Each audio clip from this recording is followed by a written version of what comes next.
All right. Good morning, everybody, and welcome to the ePrime BioPAC live stream. My name is Devon. I will be your presenter for this morning. So, what we're going to do this morning is we are actually going to make an experiment that communicates specifically with BioPAC.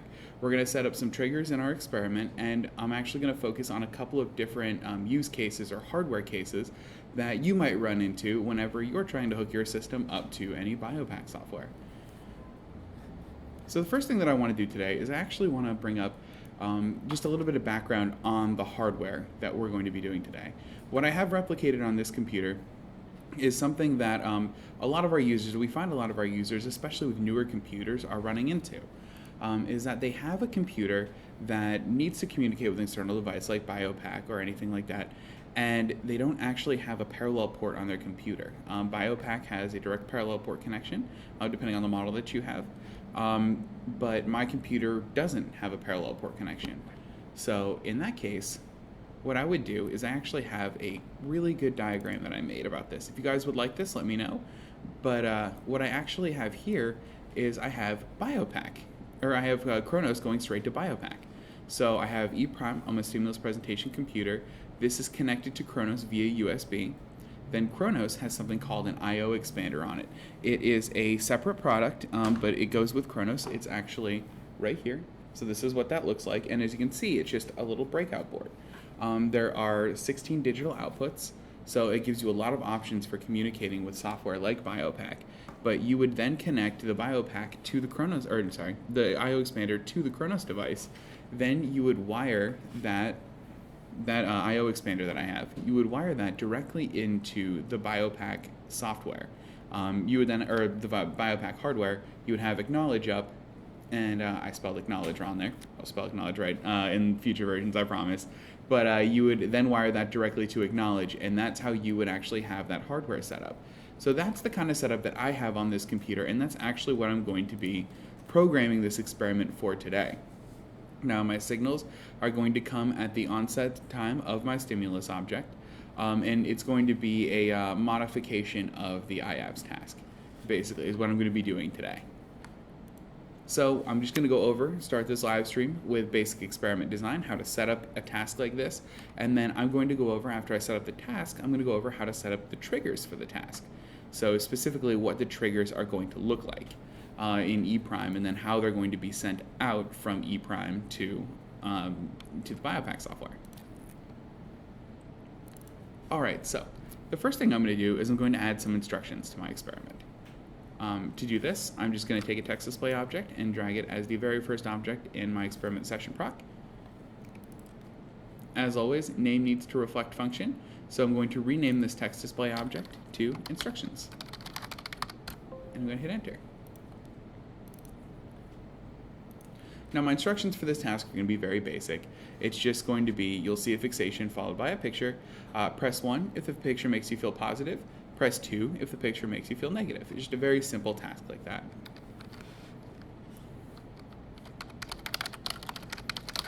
So I'm going to make a very basic, just welcome statement too, at the very beginning.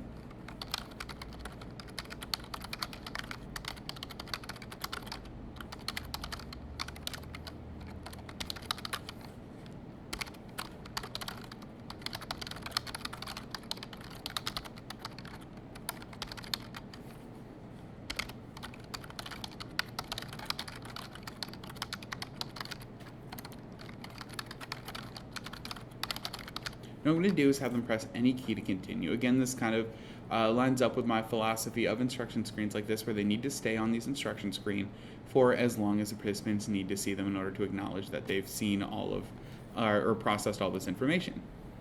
So since they're going to be responding with 1 or 2 on the keyboard, I'm going to keep this experiment entirely related to the keyboard. The Kronos that I'm going to have isn't going to be used for key presses. It's actually over by the BioPAC software right now, or by the BioPAC setup. They're not going to be using any presses on that in order to respond to anything here. It's just going to be all on the keyboard. The Kronos is actually going to be used entirely for sending signals. So now that I have my instructions set up, what I need to do is just change the properties. So I'll click on the properties page icon in the upper left hand corner here, duration input tab, and I am going to change the duration input, or the input mask specifically, to add a keyboard. I'm going to let them press any key on the keyboard, just because it says that. So I'll keep my allowable set to any, but I want this to stay up for as long as they need, so I will change duration from 1000 to infinite, and I'm going to change data logging to time audit only. This way I'll know if the participant actually spent the time reading the instructions or if they just kind of mashed the keys in order to move on to the experiment, and whether or not they understand the instructions that are presented to them.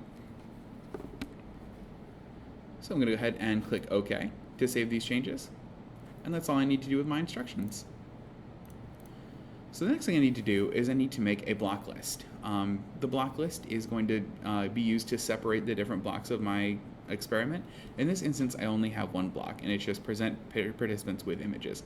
I'm not even necessarily looking at reaction time in this task. It's going to be mostly the EEG data that I'm concerned about. But in this instance, well, EEG, GSR, those kinds of things. But in this instance, I don't really need a set of practice trials. I don't need to kind of prep participants. I'm just going to jump right into the main set of images, and the instructions are simple enough. Either press 1 or 2. I don't think this is something that necessarily needs to be practiced as much. So in this instance, while it would be nice to have a block list for practice and critical trials or for different types of trials, I'm actually just going to have a block list in there to maintain experiment structure consistency. So if you take a look at this data file tab in the experiment object, you can see that E' breaks its data files down into session, block, and trial levels here. Session, block, and trial. It structures it this way. What this means is this is how the data file is going to be written out, and this is how you'd like, or how it's important to structure your experiments, just so the data file matches E''s internal logging. I go into this more detail too in the webinar live stream. If you'd like to take a look at that, it's just basic E'. I go into more detail about why we structure experiments like this, so I definitely recommend checking that one out, especially if this looks a little confusing at first. So I'm going to click OK to get out of there, and I am going to make the block level of my experiment. So I'm going to do that by taking the list object, dragging it just after my instructions, and I'm going to rename this one to block list.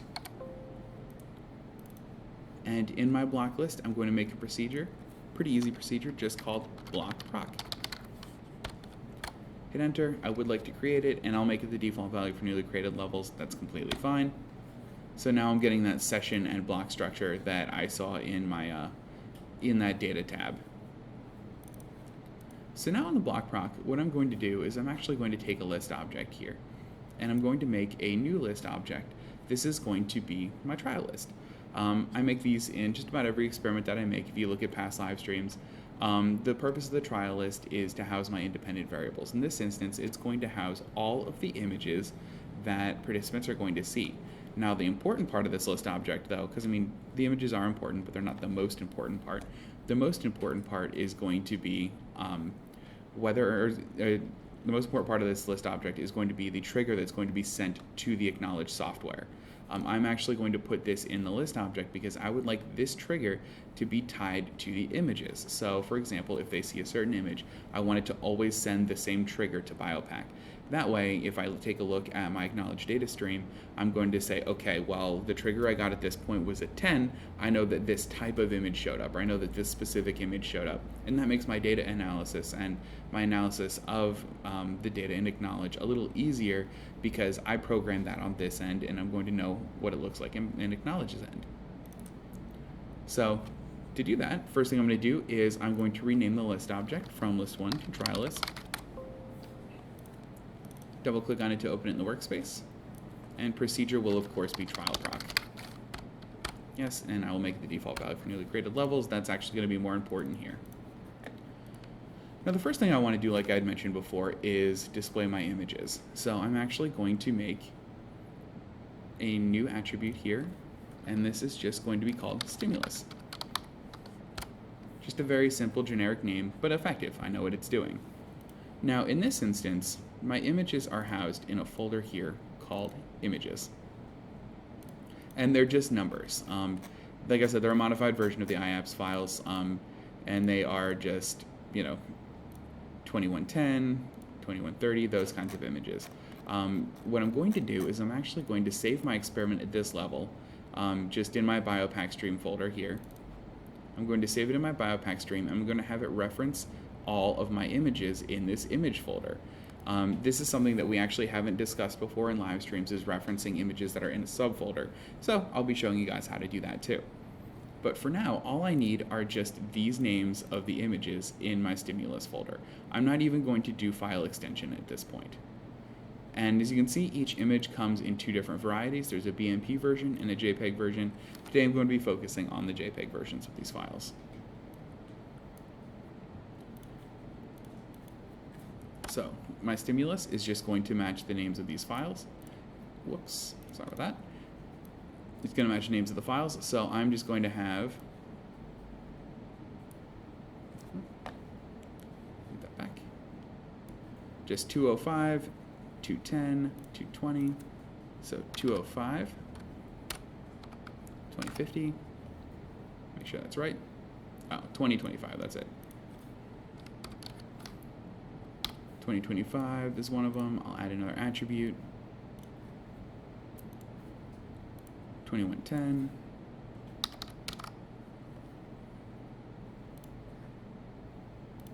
2120. You can, if you're following along, or if you're going to be watching the video a little later when it's not live and you're at this point, feel free to put the name of any of your images that you want to present in here. Like I said, mine are just these standard ones, and I'm actually going to stop here just so I don't spend most of the live stream just entering all of these things in. I am going to make a few new trials just so this experiment's a little longer and isn't just 3 images long. But in this instance, if you are following along and would like to enter your own custom images into here, what I recommend doing is taking a look at the images that you want and only entering the name without the file extension. So I'm actually going to add 10 more levels, and just for the sake of the live stream, I'm actually just going to copy these files throughout the entirety of my 13 trials here. Again, this is mostly just for demonstrative purposes. It's not something that you necessarily or I recommend following at all. So what I'm going to do is I'm going to add an attribute off to the right here. The attribute that I'm going to add is going to be called StimTrig. This just stands for stimulus trigger. It is what I'm going to be sending from E' to the BIOPAC software. And each one of these images is going to have their own unique trigger. That way, whenever I look at Acknowledge's data stream, I go, oh, my trigger, for instance, is going to be 10 for the 2025 image. It'll be 20 for the 2110 image, and it's going to be 30 for the 2120 image. And then all I have to do to copy that is just highlight those 3, use my little fill handle, and drag and drop, and it'll fill those in, and these get automatically associated. So now my triggers are going to remain consistent with the images that appear on the screen. The benefit of this is that I'm going to be able to quickly and easily tell which image the participant was responding to whenever they were using the software, or whenever they were running this experiment. But since this is sequential and participants are going to kind of lose the effect after the first or even second order of seeing this, I want to click on the properties page, go to my selection tab here, and I want to change order from sequential to random, and click apply and OK. So now participants are going to see the stimulus, and they're going to have a trigger sent, and it's going to happen completely randomly. So this is all I really need to do to my trial list. Obviously, the IAPS and even the task that I have, which is available if you would like it, please let me know, either by messaging me here now or going to support.pstnet.com. But the images that I have here are definitely way more than this. I think there are 39 in total. So right now I just have a small sample size of 13. So the next thing I'm going to do is go to my trial list. In my instructions, I had mentioned that I am going to show participants a fixation object followed by an image. So the easiest way to do that to make a fixation is to take a text display object, make it the first object in my experiment's trial procedure, and I'm going to rename this to fixation. Or fixating. Like that one a little better. Alright, so on my fixation object, all I'm going to have is a plus sign in the center of the screen. If I take a look at my duration input tab, this is going to show up for 1,000 milliseconds or 1 second. I'm going to change my data logging to time audit only, and that's really all I need to do to make this object. All right, so now back on my trial proc, the next thing I'm going to do is I'm going to display my images. Now, in order to display images or pull images from a folder in ePrime, you have to have your ePrime file saved somewhere, and that's something I haven't done yet.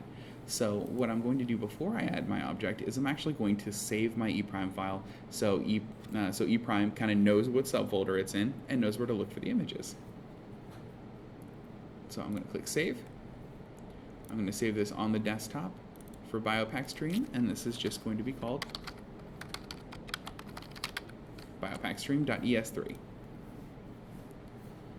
So now that I have that saved, I can actually access some of the images that are in this images folder. So if you look here in BIOPAC stream, there it is, and I have images right there. So that's going to be pretty easy for me to access. What I'm going to do is take an image display object, and I'm going to drag it to just after my fixation object. I could make this a slide object, but I mean, all I'm going to do is show a single image to participants. It's going to fill up the entirety of the screen, and I don't necessarily need text around it. I don't need instructions on this, and the only thing that will be changing is the image. So image display in this instance is the most effective tool. I'm going to rename this one to stim image, and I'm going to double click on it to open it. So now what I'm going to do is I'm actually just going to change the properties of this. So the first one I'm going to change here is the duration input property, because this is the one that we've been working with already, and it's the easiest to change. I'm going to change the duration in this instance to 5,000 milliseconds. That way that it does time out if participants don't make a response, that we will have that in our data. Participants aren't forced to look at something they may not be comfortable with as long as it's up on screen. I'm going to change data logging to standard, and I'm going to add a keyboard device. Now, if you remember back to our instructions, I had said press 1 for if the image that you see makes you feel good, or 2 if it makes you feel negatively. So I am going to change my allowable from any to 1, 2. What this allows us to do is it allows us to access both the 1 and the 2 key on the keyboard. It doesn't necessarily mean participants need to press 12 on the keyboard in order to do anything. All it means is that participants have to press either 1 or 2. All right, so now that we have our input mask set up, I'm going to click Apply just to make sure those changes are all locked in. And I'm going to go to the General tab. And now is where we access these specific files. So if you remember, I already made an attribute called stim image, and that's what I'm going to be referencing here in this file name.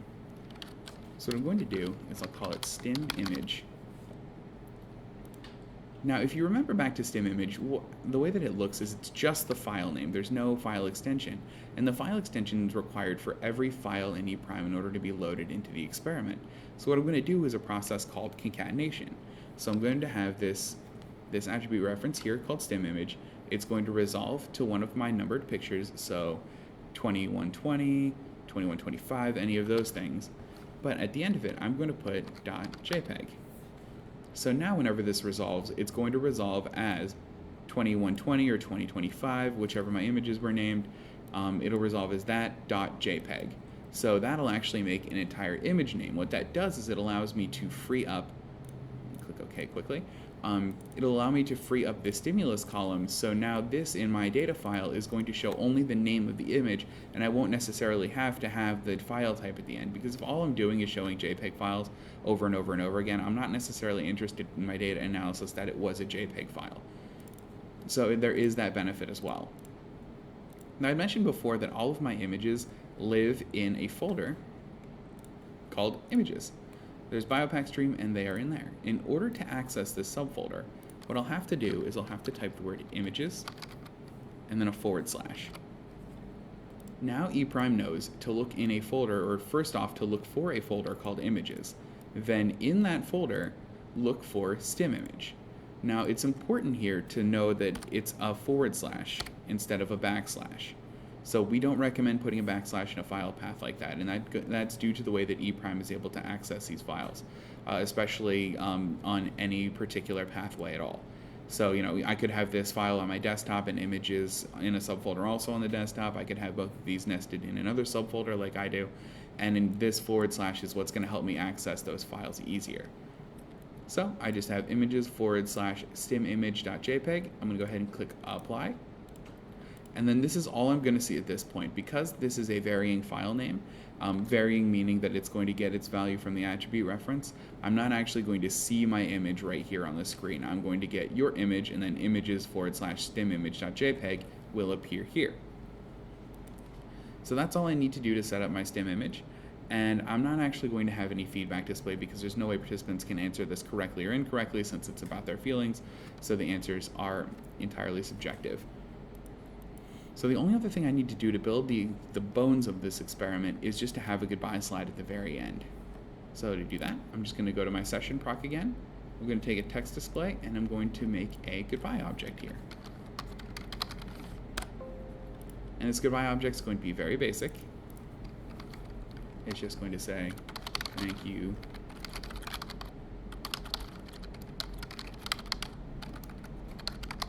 Thank you very much for your participation. Have a great day. There you go. So now I have thank you very much for your participation. Have a great day. I'm going to take a look at the properties here for my goodbye object. They're fine. I'm going to kick the duration up to 3,000 milliseconds just so participants have enough time to feel appreciated at the end of the task. I'm going to click apply and OK. And that's all I need.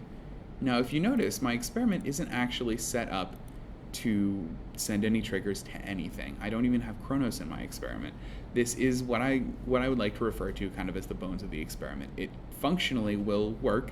It will display images. It'll display the images that I want to participants, but it's not necessarily set up to do anything just yet. So what I want to do is I want to make sure that I have Chronos in my experiment, because I said all of my signals are going to be sent from Chronos to BIOPAC, especially because my computer doesn't have a parallel port. So what I'm going to do is double click on the experiment object at the top of the Experiment Explorer window here. I'm going to click on Devices, and I'm actually going to click Add and add a Chronos device to my experiment.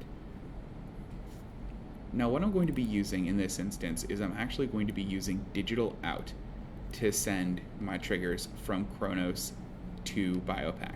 And like I said, I'm going to be sending it through this little I/O expander here, and I'm going to be using that digital out that I had mentioned before. Chronos, unlike the SR box, if you're used to using some of our old software, doesn't actually require any setup or any sort of port number to be entered in order for this to function. What does look for Chronos is this property here called device index. And in this instance, this is going to tell me the Chronos that's attached, it's going to tell me that it's attached, and then I'm going to have the serial number for the Chronos next to it, and then its friendly name, which is my Chronos. Device index, I'm just going to set to next available. You can hard code this if you want, if you end up having more than one Chronos attached, but in this instance, device index is completely fine. And then if I click on this, it's going to pull up a larger version of my device index. If I go ahead and take a look at the digital out, what this allows me to do is this allows me to determine if anything gets sent at the experiment start. So if, for example, I am starting the BIOPAC or the acknowledge software as soon as the experiment starts, how am I doing that? So through what signal am I sending this? So I can send a digital out of 1 in this instance at the very beginning of the experiment in order to essentially wake something up. Then during the experiment, what am I sending? But in this instance, I'm actually going to be using another feature of ePrime to determine exactly what ePrime sends. The feature that I'm going to be using today is called task events, and I don't believe this has been brought up in a live stream before either. But what task events allows you to do is it allows you to time lock any event in ePrime with an action that you would like ePrime to perform. So in this instance, I would like ePrime to send a trigger from ePrime. It's going to send it through Chronos. It's going to send it to our acknowledge software as soon as stim image appears on the screen. That way, in my acknowledge data file, I can actually set, hey, this is where the trigger happened. This is where an image was set. This is where they saw this image. And since I have my images differentiated by different triggers that are going to be sent, not only am I going to have that happen and have that sent to acknowledge exactly when that happens in ePrime, but it's also going to be descriptive enough of a trigger to know exactly what's being sent. So in order to send it through task events, I'll have to go into stim image itself. and go to the Properties page. Now, if I click on the Task Events tab, the first thing that you have to do is select an event. So if I click Add, you see that I have a lot of possibilities for an event. I mentioned that I want this to happen at the onset time, so whenever this starts.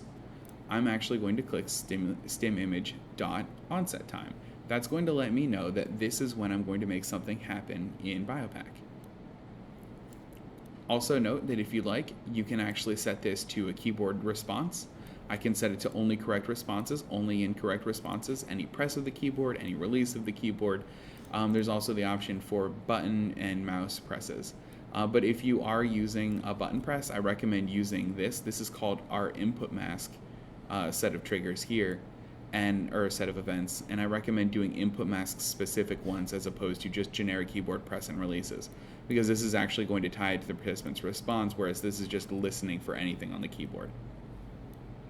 But since all I need for right now is the onset time, I'm actually going to click on stimimage.onset time. Onset time in this instance is going to represent when the image appeared on the screen. This is different from start time. Start time is when this image display object began performing its critical action. This doesn't necessarily mean this is when it appeared on the screen. It just means that ePrime started drawing the image on the screen. At this point, the onset time only happens once the entire image has been drawn to the screen, and it's a more accurate representation of when the participants would have seen this image. So I'm actually going to do this at onset time. I'm going to click OK. So now that I have my event set up, I'm going to set up my task. It's easier to think of this as cause and effect, where the cause in this instance is the stimimage.onset time, and now what's my effect? My effect in this instance is going to be sending a trigger through Chronos, of course. So my task in this instance, I'm going to click on this little box, and my task is going to be Chronos. Chronos support device task events has not been added to the experiment object devices area. So this is a really good example of something that could possibly happen. So what I had done is I had just went and poked around through the Chronos properties. But if I go into my experiment object and devices, you'll see that I don't have a Chronos added. The reason I don't have this Chronos added, even though I opened it and poked around its properties, is I just closed out of this window very quickly. So if I click apply and OK now, and then hop back into those task events that I had just made, I'm now going to see the Chronos highlighted there. And that's the main difference in this. So if you look here, I have the option for a parallel, a serial, and a socket device, but all of these objects are a little grayed out. They're a little more translucent than all of my active objects. That means that while it's letting me know this is an option, I can send through a parallel port, serial, and a socket device. I currently don't have any of those enabled in my device manager, the devices tab that I was just at. This is kind of a troubleshooting step just to say, hey, you'll need to do this stuff before you can start adding these tasks. So in this instance, I'm going to choose Chronos. Now, if you click on this drop down here, you can see that Chronos has a lot of task events. These are actually really nice and really cool for performing different actions. So for example, if I want to begin recording through the Chronos' sound card at the beginning of an object, I would do audio and record. If I want to change the LED color or change the LED state from on to off, I can do that here as well. If I want to send a pulse and start playing that pulse, I can do that here. But in this instance, what I'm going to actually do is just do digital out, write integer. And notice that I can change from write integer, write byte, and write bit if I want to get, or toggle bit if I want to get very specific with it. But in this instance, I'm actually just going to do write integer because I'm sending a 10, 20, or 30, which is well within the integer limit. So I'm going to do that. Now source lets us know where this data is coming from. In this instance, it's going to be custom since I have an attribute reference that I'll be setting. But know that you can also send the timestamp this way too. But I'm going to do source as custom, and my custom is going to be that stimtrig attribute that I made. And then the last thing I want to set here is data type. In this instance, I'm setting an integer, so I would like to select integer, and I would like it to remain enabled, so I'm going to click yes. So that's all I have to do in ePrime to set up a trigger at the very beginning of an object and time lock that with the beginning of the object to make sure that it always shows up right when the object does itself, and the trigger is always sent out at that time. Now, the one thing I do want to mention that's important too, that is pretty easy to overlook in these instances, is clearing the port.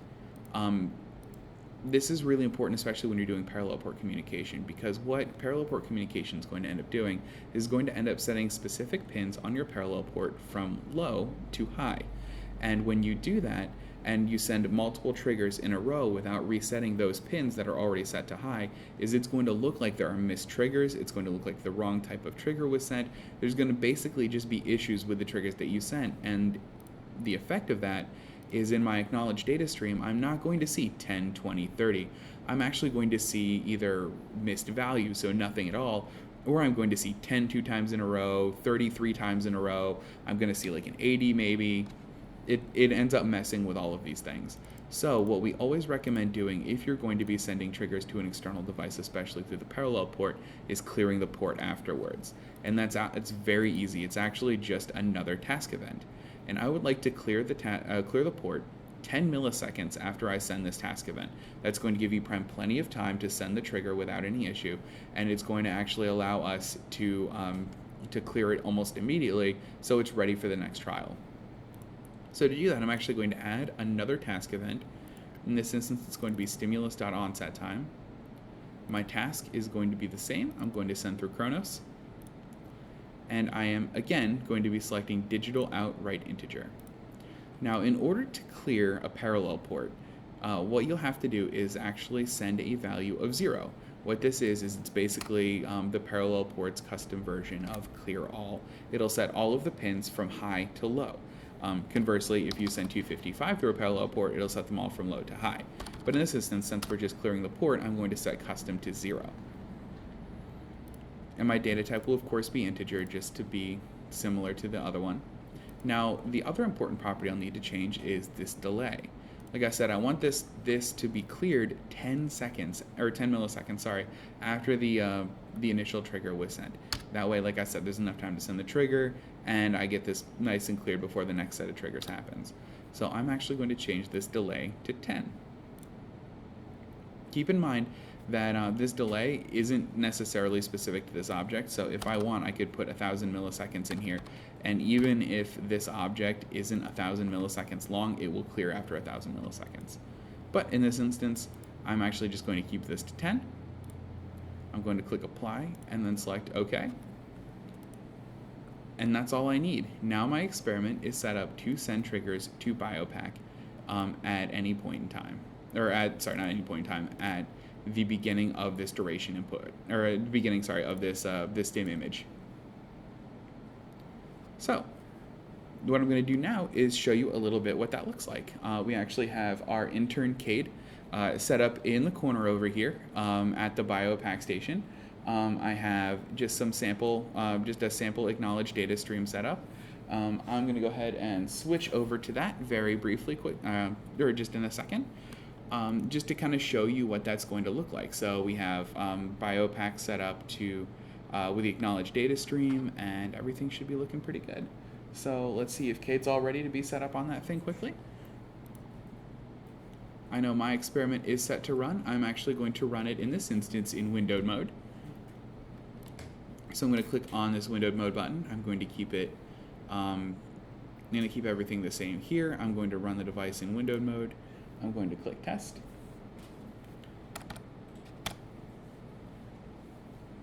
So I'm actually just going to run a portion of the experiment that we created here, and then I'm going to switch the camera over so you guys can see how this works. So go ahead and press any key to continue. Those are instruction screens.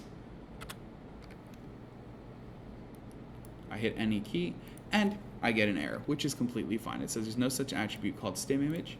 If I look in here, it looks like I'm referencing stim image, and in this instance, it's just called stimulus. So it's just an easy way to troubleshoot stuff like this. So in this instance, all I have to do is go to General and change stim image to stimulus. Hit apply and OK, and let's go ahead and run it again. This is the purpose of running in this windowed mode and testing these kinds of things like this, just to make sure that, I have everything all set up correctly. There we go. And I would like to overwrite that. All right, so what I'm going to do is I'm going to press this to continue. You're going to see the fixation, and the first trigger is actually going to be sent upon the onset time of the image itself. So that's where it was sent. There's the next one. It's kind of a creepy looking guy there. I'm going to click 2 because that makes me feel bad. I'm going to pause this quickly. It's paused on the fixation here, and I'm actually going to switch the camera over to Cade. So as you can see here, Cade's all set up with a BIOPAC stream. The way that this is set up is this computer that we're using here for E Prime is connected to Kronos. I'm actually going to pull open that image for you guys quickly. So the Kronos image, the way that it's set up is our stimulus computer is actually connected to the Kronos. The Kronos is sending signals to BIOPAC. It's actually in the back there, just behind, if you want to point to behind the BIOPAC. Yeah, it's actually set up back there. That's where we have the Kronos directly wired into the BIOPAC system. As you can see, it's getting a little bit of data from him right now, and that's how it's actually, that's how it's set up. So that's just the BIOPAC side of what E Prime is currently doing. And I'm actually going to flip back to this screen here, and you can see our little diagram of the setup here. Thank you very much, Cade. Good modeling. So I'm actually going to show here. So I have the stimulus presentation computer set up here. That's E Prime. E Prime is USB'd into Kronos. I have the I/O expander, which looks like this. This is the part of the setup that you couldn't see. It's behind the BIOPAC, and it has to be because in this I actually have wires that are very similar to this. So I have the wires going from these plugs in the digital output here. So they'll be going in a little bit like this, and then they just plug directly into the BIOPAC. And that's what's sending all of those triggers, and that's what's going to be time locking my, or time stamping my acknowledge software. So I'm going to go ahead and exit out of this experiment right now, because this handles a lot of the cases, or this specific setup handles a lot of the cases where we have people who don't have parallel ports on their computer like mine. But what I am going to do is I'm actually going to edit this experiment to account for instances where you do have a parallel port, because this requires some of our proprietary things. If you're able to find a PCIe card, or if you have a very old computer that has a parallel port already built in, this is going to be just as easy for you. So I'm actually going to resave this experiment. Right now it's just called BIOPAC Stream. I'm going to save this one as BIOPAC Stream Parallel. And I'm going to show you guys how to add parallel signals specifically to this. This makes integration between BIOPAC a little more straightforward, because you can actually, depending on the model of BIOPAC equipment that you have, plug the parallel port directly into BIOPAC from your computer to BIOPAC, and it sends signals that way. You won't necessarily need these little wires. So what I'm going to do here is I'm going to open up my experiment and click on the devices. I'm going to remove my Kronos device because, hey, I now suddenly got a parallel port. And I'm going to add a parallel port. So I click add, I click on parallel port there, and I'm going to double click on it to open its properties here. Now the important thing is E Prime, unlike Kronos, doesn't auto detect a parallel port in your experiment. I had showed you guys earlier that if I clicked on the input for Kronos, it actually shows you which one's connected, gives you a serial number. E Prime doesn't actually do that. E Prime is actually just going to send triggers regardless of what's connected to it as far as parallel ports concerned. So if I have my LPT set to 2, for example, E Prime is just going to start sending signals to LPT2 and not really care if there's anything else connected or on the other end of that, unlike Kronos where it kind of auto detects it. So in order to determine what the LPT number or the port number for your parallel port is, you'll need to go into your computer's device manager. You can do that by clicking on Tools in E Prime and then going down to Windows Device Manager right here. This actually opens the Windows Device Manager for your computer, which I'm opening right here. And if you have a parallel port connected to your computer, all you have to do is click on Ports, COM, and LPT. If you click on this Ports, COM, and LPT, you're going to see a listing for your parallel port, and it's going to say LPT followed by a number. That number is what goes into this LPT number. So for instance, if it says LPT3, you'll need to change this property to 3. And that's really all you need to change. There might be instances where you're going to be sending information or receiving information from the parallel port. That's where you need to make sure that this data port is set from output to input, but for this instance, we're just going to shoot data from E Prime over to acknowledge. We don't have to input anything. We're not necessarily going to be emulating a device in this instance, And invert is a property that's important because there are some devices, I've actually seen some EEG devices, and I honestly forget the make and model of them, but they'll actually invert their signals or require an inverted signal. So you'll have to send it backwards in order for it to properly receive it. So I'm going to keep this set to no for now. I'm going to click OK. I'm going to remove my Kronos device, and I'm going to click Apply and OK. So now I have my parallel port. Now if I jump into my stim image, I'm going to want to do very similar things for my parallel port device as far as task events are concerned. Now since I removed my Kronos from my experiment, you're going to see these task events actually aren't there. They're not in my experiment anymore. The reason for that is because I removed the Kronos device. There's now no longer anything for E' to use to send the signals at the onset time, so it's just going to remove them so you don't have errors when you run your experiment. To get these task events back, all I have to do is click Add. Again, I want stimulus image or stim image.onset time. I'm going to click OK. My task in this instance, you're going to see Kronos grayed out, but now you'll see parallel port highlighted. I'll double click on parallel port. And if you can notice, there's significantly fewer options that I have for my parallel port. The one that I'm going to do in this, for this particular device is write byte. I'm going to be writing a single byte's worth of data, so 10, 20, or 30, to my parallel port. I have the option to set, reset, and toggle a specific bit on my parallel port that relates to one pin. Reset will set it from high to low, set bit will set it from low to high, and toggle will take its current state and change it. So if the bit is currently set to low, it will change it to high. If it's currently set to high, it will change it to low. But since I have numbers and numeric values that I want to get into BIOPAC, I'm going to be doing write byte. My source is going to remain custom. I have the option for timestamp, but I already know what I'm going to be sending. It is the value of that stim trig attribute that I had made. And data type in this instance, since it's write byte, I'm going to keep it at byte. You can also keep it as an integer as well if you'd like it to remain similar to BIOPAC, or similar to when we were using Kronos to send these signals. I'm going to click Apply to save this.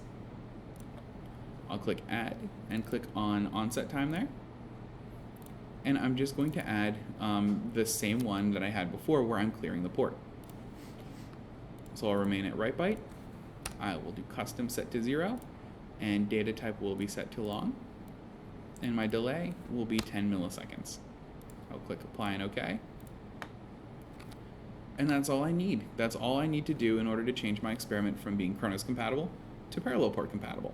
Now, if you have a parallel port on your computer, you can send signals to BIOPAC using task events.